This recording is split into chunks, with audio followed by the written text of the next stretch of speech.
Good morning 10th class मेरे बच्चों। ये आपकी जो हेडिंग है revisiting rational numbers and their decimal expansions, यानी हम एक बार फिर से लौट रहे हैं, फिर से विजिट कर रहे हैं किस पर, रैशनल नंबर्स यानी परिमेय संख्याओं पर और उनके दशमलव भिन्न के रूप में। तो यहाँ पर हम रिविजिट कर रहे हैं, है ना। तो इससे पहले भी हम विजिट कर चुके हैं, रिविजिट का मतलब यही तो हुआ। तो रिविजिटिंग किसी भी चैप्टर की, किसी भी टॉपिक की हम पूरी तरह से उसी बात को रिपीट करें, इट्स नॉट नेसेसरी। मैं आपको बताना चाहूँगा कि अभी हाल में ही मैंने 9th क्लास वाले बच्चों का एक्सरसाइज 1.3 जो पूरी तरह से इन्हीं रैशनल नंबर्स के और इनके डेसिमल एक्सपेंशंस पर डिपेंड करती है, वो मैंने डाली हुई है। एक बार उसको ज़रूर देख लो। इस एक्सरसाइज को करने की आपको ज़रूरत ही नहीं पड़ेगी। नहीं, मैं करवाऊंगा, टेंशन मत लो, करवाऊंगा, लेकिन इस एक्सरसाइज को वैसे करने की आपको ज़रूरत नहीं पड़ेगी क्योंकि सारी चीज़ें उधड़ के आपके सामने आ जाएंगी। तो कुछ चीज़ें अगर डायरेक्ट हो रही हैं, आपको समझ में ना आ रही हो, तो प्लीज़ आप इस वाले वीडियो को ज़रूर देखें। मैं इसका लिंक आपको डिस्क्रिप्शन में दे दूँगा, ठीक है। तो उसके बाद में ये चीज़ें बहुत ही आसानी से आपको समझ में आने लगेंगी। अब इसी बात को मैंने अभी थोड़े दिन पहले पढ़ाया, मैं फिर से रिपीट करूँ कोई मतलब नहीं है, क्योंकि कुछ बच्चे ऐसे हैं जो 9th और 10th के भी वीडियोस देखते हैं और वो कॉम्पिटिटिव एग्जाम्स की भी तैयारी कर रहे हैं, है ना। तो उनके लिए तो ये चीज़ बिल्कुल फर्जी हो जाएगी। तो जो 10th क्लास के स्टूडेंट्स हैं, अगर इन बातों को याद रखे हुए हैं तो बहुत अच्छी बात है। भूल चुके हो तो अभी रिसेंटली एक वीडियो मैंने अपलोड किया हुआ है और वो एक्सरसाइज 1.3 पे डिपेंड करता है। सीधे सीधे उसको विजिट कीजिए और आपको सारी बातें फिर से तरोताज़ा हो जाएंगी और फिर हम लोग बहुत ही आसानी से अटेंड कर लेंगे इस एक्सरसाइज को, जो एक्सरसाइज है हमारे फर्स्ट चैप्टर की चौथी एक्सरसाइज यानी एक्सरसाइज 1.4। शुरू करें, एक्सरसाइज 1.4 स्टार्ट करते हैं। तो इस एक्सरसाइज 1.4 को स्टार्ट करने में हमने पहला क्वेश्चन लिया and the first question is without actually performing the long division state whether the following rational numbers will have a terminating decimal expansion or a non terminating repeating decimal expansions। होता क्या है कि हम numbers को दो तरह से, छोटी सी रिविजिट ले लेते हैं। रैशनल नंबर्स और इर्रेशनल नंबर्स, ये दो तरह के नंबर्स हम लोग जानते हैं ना। रैशनल नंबर और इर्रेशनल नंबर, ये दो तरह के रैशनल नंबर्स होते हैं। अगर किसी भी डेसिमल को देखकर हम इस चीज़ को पहचानने की कोशिश करें कि आइदर इट इज़ रैशनल और इर्रेशनल, तो दो तरीके होते हैं रैशनल को पहचानने के। रैशनल नंबर का डेसिमल एक्सपेंशन या तो टर्मिनेटिंग होगा या फिर नॉन टर्मिनेटिंग बट रिपीटिंग होगा। नॉन टर्मिनेटिंग रिपीटिंग या नॉन टर्मिनेटिंग रिकरिंग। रिकरिंग मतलब बार बार घूम फिर के आने वाला। नॉन टर्मिनेटिंग रिकरिंग या नॉन टर्मिनेटिंग रिपीटिंग और टर्मिनेटिंग। टर्मिनेटिंग का मतलब कुछ दूर जाकर खत्म हो जाना। नॉन टर्मिनेटिंग रिकरिंग का मतलब है कि टर्मिनेट तो नहीं हुआ, खत्म तो नहीं हुआ, लेकिन बार बार एक ही रिपीटिंग ब्लॉक हमको मिल जाएगा और वो वही वैल्यू बार बार लौट लौट के आ रही होगी। फॉर एग्जाम्पल, इसके टर्मिनेटिंग तो समझ गए हो ना, 0.321 खत्म हो गया, हाँ। और अगर नॉन टर्मिनेटिंग है तो वो क्या है, वो है 0.321 321 321 एंड सो ऑन, या 0.321 ओवर बार, ठीक है। इर्रेशनल नंबर्स का मतलब होता है, जैसे इसमें टर्मिनेटिंग और नॉन टर्मिनेटिंग रिकरिंग होते हैं, वैसे ही इर्रेशनल नंबर्स में क्या होते हैं, इर्रेशनल नंबर्स में वो नंबर्स होते हैं जो नॉन टर्मिनेटिंग, नॉन रिकरिंग है। कि साहब ना तो हम खत्म होंगे और ना ही हमारा रिपीटिंग ब्लॉक आपको मिलने वाला है, ढूंढते रह जाओगे। इसका एग्जांपल अगर हम दें तो इसका एग्जांपल है 0.70 770 7770 एंड सो ऑन। ना ढंग से टर्मिनेट हो रहा है, ना ढंग से रिपीट हो रहा है। समझ गए होंगे बात को, है ना। तो ये पुरानी बात है, आपको बताई है। आइए हम लोग शुरू करते हैं एक्सरसाइज को। एक्सरसाइज में जो बात हमसे बोली गई है कि हमें इसमें पहचानना है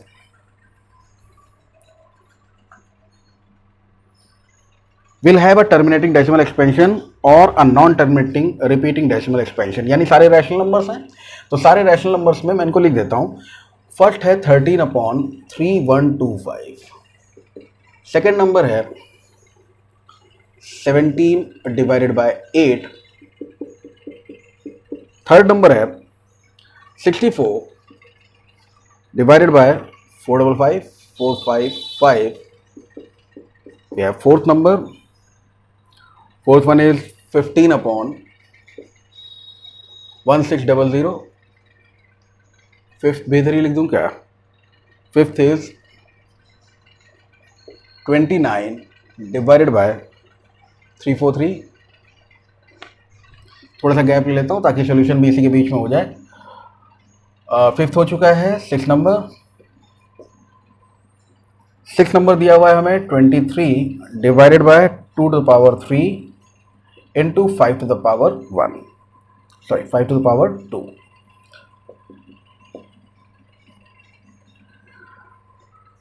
अरे सेवेंथ क्वेश्चन दिया हुआ है 129 डिवाइडेड बाय 2 स्क्वायर 5 की power 7 and 7 to the power 5. Eighth part दिया हुआ है 6/15. नाइन्थ पार्ट दिया हुआ है हमें 35/50 और 10th पार्ट दिया हुआ है हमें 77 डिवाइडेड बाय 210. 210. ठीक है. कुछ छुपे रुस्तम भी हैं गुरु हैं. चलो देख लेते हैं, जो भी है सामने आएंगे ही. इस तरह के नंबर्स में हमें बताना है कि ऐसे नंबर्स सारे रैशनल नंबर से पी बाई क्यू का रूप है. साफ साफ आप देख सकते हो, है ना. इन पी बाई क्यू के रूप में लिखे हुए नंबर्स में बेटा जो बात आपको बतानी वो ये है कि कौन से टर्मिनेटिंग डेसिमल एक्सपेंशंस हैं और कौन से non terminating repeating decimal expansions हैं. मैं आपको बता दूं, टर्मिनेटिंग डेसिमल एक्सपेंशंस यानी कि वो डेसिमल एक्सपेंशंस जो कुछ समय बाद ख़त्म हो जाते हैं, टर्मिनेट हो जाते हैं, उनकी सबसे बड़ी नेसेसिटी क्या होती है. ध्यान से देखो, बिगाड़ दूंगा इसको. अगर मान लीजिए हम कोई नंबर लिख रहे हैं 0.31279 कुछ भी लिख लूँ, है ना, लेकिन यहाँ पे आके ये सब खत्म हो गया है. खत्म हो गया मतलब जब हम डेसिमल रिमूव करेंगे तो ये डिवाइड किससे होगा? 1 और 0, 1000. तो 10 के जो एसेंशियल्स होते हैं वो कौन कौन से होते हैं? 2 5 10. समझ गए. 100 को जो एसेंशियल्स होते हैं वो यही होते हैं.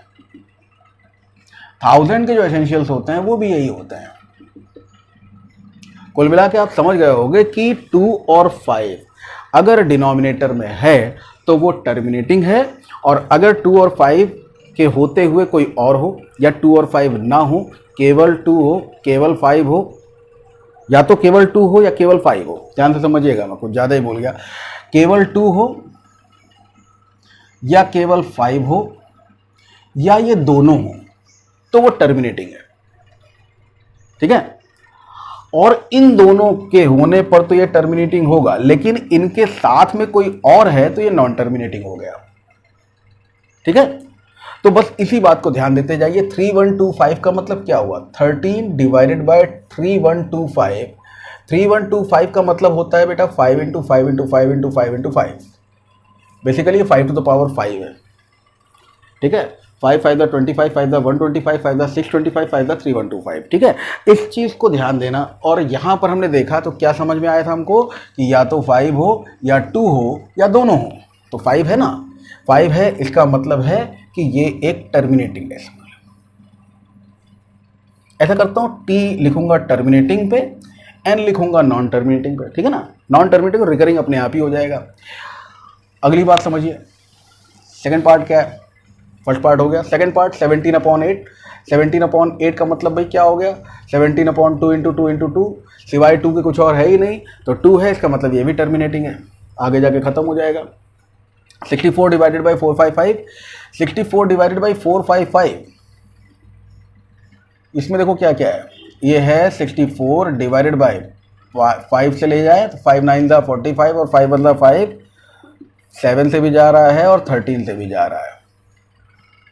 तो 5 तो है, लेकिन उसके अलावा 7 और 13 है. इसका मतलब है कि ये नॉन टर्मिनेटिंग है. नॉन टर्मिनेटिंग है, रिकरिंग होगा. 15/1600. चाहो तो रिड्यूस कर लो, 5 से रिड्यूस हो रहा है ना. 5 3 15 और 5 से नीचे रिड्यूस करो तो क्या मिलेगा आपको? या ना रिड्यूस कीजिए, जैसी इच्छा हो।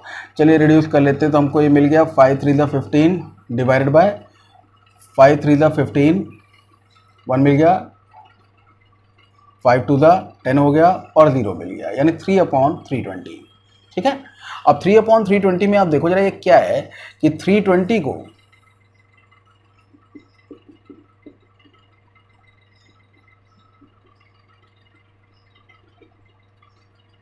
ये लिख सकते हो आप कि 2 to the 4 to the 8 to the 16 to the 32 to the 64 5 the 320। तो यहाँ पे केवल 2 और 5 ही है ना। अगर केवल 2 और 5 है तो यस, इसको भी हम लोग लिख सकते हैं PYQ, वो तो लिखा हुआ है। ये भी एक टर्मिनेटिंग डेसिमल है और ये आगे जाके ख़त्म होने वाला डेसिमल है। ठीक, फिफ्थ को क्या लिख सकते हो आप, देख रहे होगे आराम से, नॉन टर्मिनेटिंग साफ साफ दिखाई दे रहा है आपको, क्योंकि ये है 29 divided by 343 means 7 into 7 into 7। 343 बेटा 7 का क्यूब होता है, 7 7 49, 49 इंटू 7 343। तो ये नॉन टर्मिनेटिंग हो गया। समझ में आता जा रहा ना, T for terminating, N for non terminating, repeating होगा, नॉन टर्मिनेटिंग रिपीटिंग होगा। यहाँ पे 3 और 5 साफ साफ दिखाई दे रहा है, मतलब टर्मिनेटिंग डेसिमल। 3 और 5 के साथ 2 और 5 दिखाई दे रहा है टर्मिनेटिंग, 2 और 5 के साथ में 7 दिखाई दे रहा है नॉन टर्मिनेटिंग। यहाँ पे आपके दिमाग में क्या आएगा, मतलब 3 और 5 है मतलब नॉन टर्मिनेटिंग, नहीं। यहाँ देखो 3 2 6, 3 5 15, 2/5 और बॉटम में केवल 5 है, डिनोमिनेटर में केवल 5 है, मतलब टर्मिनेटिंग है। ठीक है, ये क्या है 35/50, 35/50, चाहो तो 5 से रिड्यूस कर लो, 5 7 35 और ये हो गया 10, 5/10। अब ये 10 है, 0.7 साफ साफ दिखाई दे रहा है ना, टर्मिनेटिंग है, खत्म हो जाएगा।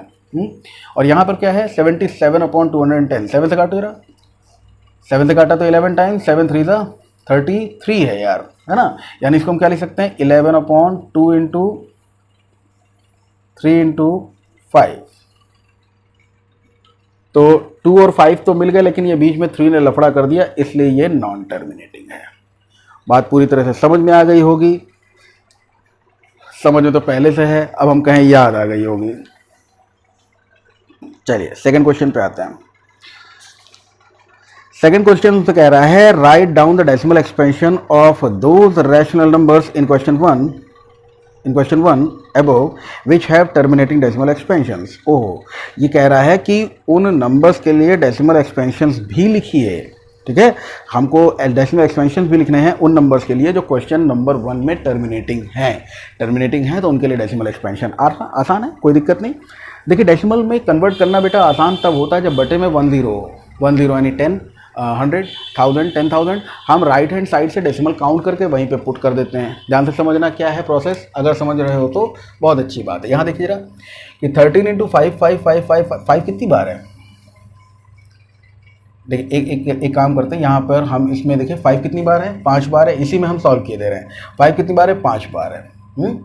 तो 5 अगर 5 बार है तो चलो 2 भी 5 बार ले लें, और 2 5 बार लेने का मतलब कितना हुआ, 2 to the power 5 का मतलब कितना हुआ 32।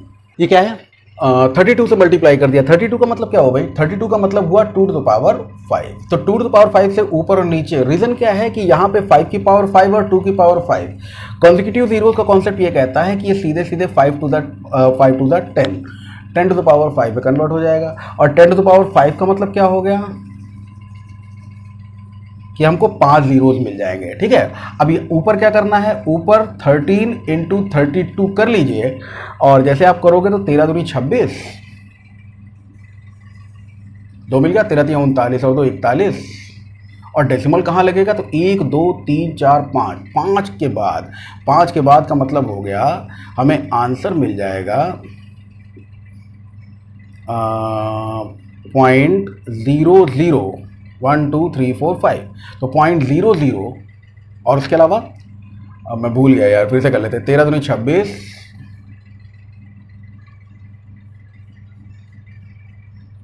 13 दूनी 26, 2 13 3 39, 40 41।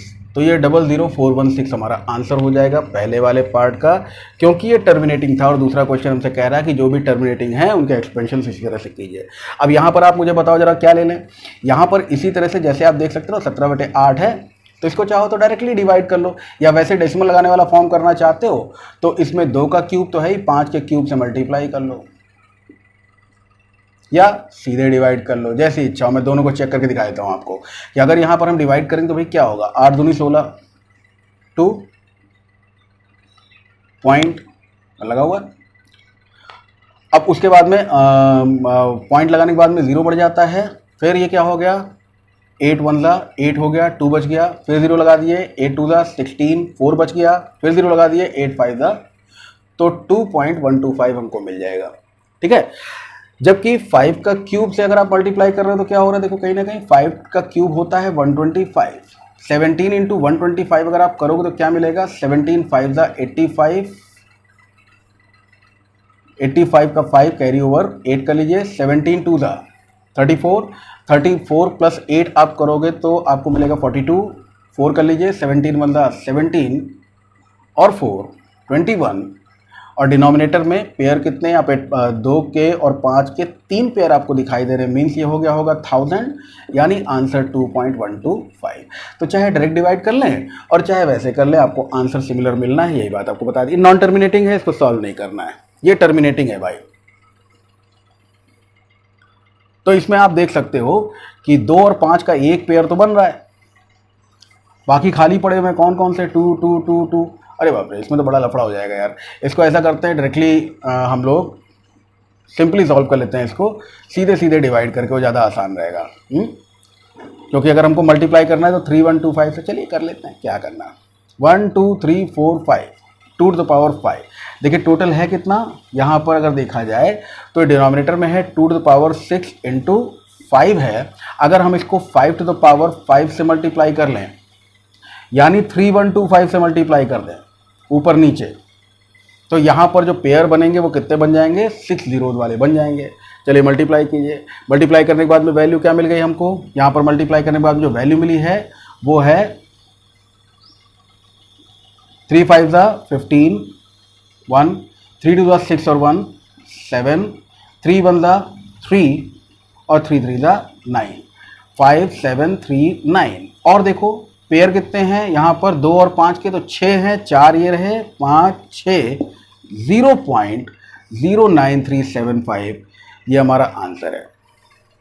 ठीक है, उसके बाद ये टर्मिनेटिंग है, पेयर कितने देख रहे हो आप, 2 to the power 3 है, 5 to the power 2 है। तो यहाँ पर अगर हम एक बार 5 और ले लें, मतलब ऊपर भी 5 ले लेते हैं, ऊपर भी 5 ले लिए, 23 इंटू 5 कितना हो गया भाई, 100 और 15 115, और डिनोमिनेटर में क्या है, तो डिनोमिनेटर में 2 और 5, यानी तो ये आंसर हमको मिल गया 0.115, 0.115। ये नॉन टर्मिनेटिंग है। यहाँ आ जाओ, टर्मिनेटिंग 2/5 का मतलब क्या होगा, 2/5 पेयर बनाओ तो एक 5 इधर मिल जाए, एक 2 इधर मिल जाए, तो 2 इधर भी लेना पड़ेगा, 2 2 ज़ा 4 हो गया, 5 2 ज़ा 10 हो गया, 4/10, और 4/10 का मतलब बोलो भाई,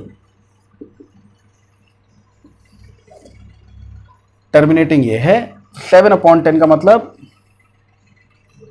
नॉन टर्मिनेटिंग है, छोड़ दीजिए। ठीक है, देख लीजिए इस बात को एक बार, थोड़ा सा यार हौच पौच होगा, इसको थोड़ा सा रिपीट कर करके देखना। ठीक है, अब आते हैं अपने अगले क्वेश्चन पे, और हमारा अगला क्वेश्चन, हमारा लास्ट क्वेश्चन है, क्वेश्चन नंबर 3। दिया हुआ है the following real numbers have decimal expansions as given below. मैं अभी लिख के बताता हूँ आपको। In each case decide whether they are rational और not. If they are rational and of the form p by q, what can you say about the prime factors of q. कि अगर वो रैशनल नंबर्स हैं, नहीं है तो कोई बात नहीं, लेकिन अगर रैशनल नंबर्स हैं तो उन्हें पी बाई क्यू के रूप में लिखा जा सकता होगा। उसमें जो क्यू है, उस क्यू के प्राइम फैक्टर्स के बारे में आप क्या कह सकते हो, what can you say about the prime factors of Q. तो क्यू कैसा होगा ये आपसे पूछा जा रहा है। आइए देखते हैं, क्वेश्चन आपको डिस्प्ले हो गया होगा, इस पूरी बात को लिखने की जरूरत नहीं है।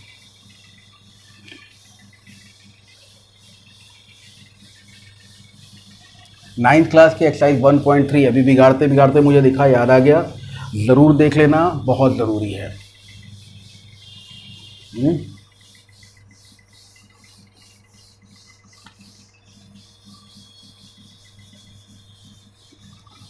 और हम लोग कर रहे हैं एक्सरसाइज 1.4। तो एक्सरसाइज 1.4 का जो क्वेश्चन है ये वाला, ये कह रहा है, जो हमें 3 नंबर्स यहाँ पर दिए हुए हैं, में कौन कौन से हैं देखिए। पहला नंबर जो हमें दिया हुआ है वो फर्स्ट नंबर है हमारा 43.123456789, बट आगे से कंटिन्यूड वाला साइन नहीं, यहीं पे आके खत्म हो गया। सेकंड हमको दिया हुआ है 0.120 1200 1200 12 4 टाइम्स 0 एंड सो ऑन, ये ऐसे दिया हुआ है। और थर्ड पार्ट जो है वो हमको दिया हुआ है 43.12, वही ऊपर वाला 43.123456789, और इसके ऊपर बार लगा दिया है। इन तीन नंबर्स के बारे में बोला गया है कि कौन से रैशनल हैं, कौन से इररेशनल, और जो रैशनल हैं उनमें क्यू के बारे में कुछ बताएं। तो यहाँ पर देखिए जरा कि ये वैल्यू जो आप देख रहे हो, फर्स्ट पार्ट की बात करता हूँ तो फर्स्ट पार्ट में क्योंकि ये टर्मिनेटिंग है, आगे जाके डेसिमल ख़त्म हो गया है, इसका मतलब है कि ये पी बाई क्यू का रूप तो होगा, और डेफिनेट है कि एक रैशनल नंबर होगा। और वो कैसा होगा, 43 डेसिमल आपने रिमूव कर दिया, बटे में 1 था, उसके आगे इतने ही ज़ीरो, कितने ज़ीरो 1 2 3 4 5 6 7 8 9, 9 ज़ीरोज़ बढ़ जाएंगे, और ये 1 2 3 4 5 6 7 8 9 ये हमने लिख दिया। क्लियर हुआ? यानी ये p बाई क्यू का रूप आप देख सकते हो, और इस p बाई क्यू के रूप में q के बारे में अगर बात करें तो q क्या है, q है 10 to the power 9। ठीक है। सेकंड वाला ये रैशनल है और ये इर्रेशनल नंबर है, ये इर्रेशनल नंबर है। और इस वाले के बारे में अगर हम लोग बात करें तो हम लोग इसमें क्या कह सकते हैं, इसके बारे में बहुत ही सिंपल सी बात आप लोग जानते हो, वो क्या है कि अगर इसको हम लोग सॉल्व करने की कोशिश करेंगे, ये भी मैंने उस एक्सरसाइज में बताया हुआ है ना, अगर इसको सॉल्व करने की कोशिश करेंगे तो क्या करोगे आप, 43.123456789 इसके ऊपर बार लगा हुआ है। इसका मतलब जब वो बार आप हटाओगे तो इस पूरे कैलकुलेशन में आपको करना होगा 4312345678 माइनस 43 डिवाइडेड बाय, अपॉन में उतनी टाइम्स 9 लिखना होगा जितने के ऊपर बार लगा हुआ है। ठीक है, तो 1 2 3 4 5 6 7 8 9, 9 बार 9 लिखा है। तो यहाँ Q है, और Q के फैक्टर्स आप देख सकते हो क्या होने चाहिए, यहाँ पर आप सारा हिसाब किताब 9 ही 9 पर देख पा रहे होंगे। ठीक है, तो ये आप दोनों कैलकुलेशंस को पहले देख लें। तो Q की वैल्यू क्या हो गई और P की वैल्यू क्या हो गई, समझ गए? तो यहाँ पर जो हमको Q मिलेगा वो मिलेगा 1 2 3 4 5 6 7 8 9, 9 बार 9, कम रह गया भाई, 9 बार 9, और यहाँ Q मिलेगा 10 to the power 9, 10 की घात 9। सेकंड वाला जो क्वेश्चन है वो इर्रेशनल नंबर है, इसलिए उस पर कोई डिस्कशन पॉसिबल नहीं है। तो ये हो गया बेटा आप लोगों का एक्सरसाइज 1.1, जो आपका रैशनल नंबर चैप्टर चल रहा था उस रैशनल नंबर 1.4 एक्सरसाइज हम लोगों ने कंप्लीट कर लिया है। ठीक है, अब इसके बाद में हम लोग आएंगे पॉलिनोमियल से स्टार्ट करेंगे, ये आपका पहला चैप्टर समाप्त हो जाएगा। ठीक है, आज के लिए इतना ही रखें, चलिए, थैंक यू।